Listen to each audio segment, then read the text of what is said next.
ஏல சங்கரு, என்னடா காலையில் எழுந்திரிச்சு ஒரு 40 பேருக்கு குட் மார்னிங் சொல்லிவிட்டு ஸ்டேட்டஸில் வச்சு பிறகு ஒரு டீயை குடித்து காலக்கடனை கழிச்சு குளிச்சுட்டு சாப்பாடை கட்டி வேலைக்கு கிளம்பி அங்கே பஸ் இருக்கா இல்லையா பஸ் ஏறி போனால் அங்கே நின்றுட்டு தான் போக வேண்டியது.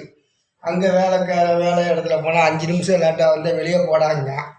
சரி, அவனையும் சமாளித்து சரி கட்டி அங்கேயும் வேலை பார்த்துட்டு நம்ம திரும்பி மதியம் சாப்பாடெலாம் சாப்பிட்டு சாயந்தரம் வீட்டுக்கு வந்தால் பொண்டாட்டி இவ்வளோ பெரிய லிஸ்ட்டை கொடுக்குறா, போய் சரக்கு வாங்கிட்டு வாங்கிட்டு வரலன்னா இங்கேயும் சண்டை தான். அதனால் வாங்கிட்டு வந்துடுவோம், சமாதானம் ஆகிக்கிடுவோம்.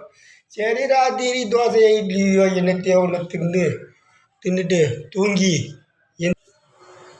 தூங்கி எந்திரிச்சா ரிப்பீட்டு, எந்திரிக்கலைன்னா அப்பீட்டு.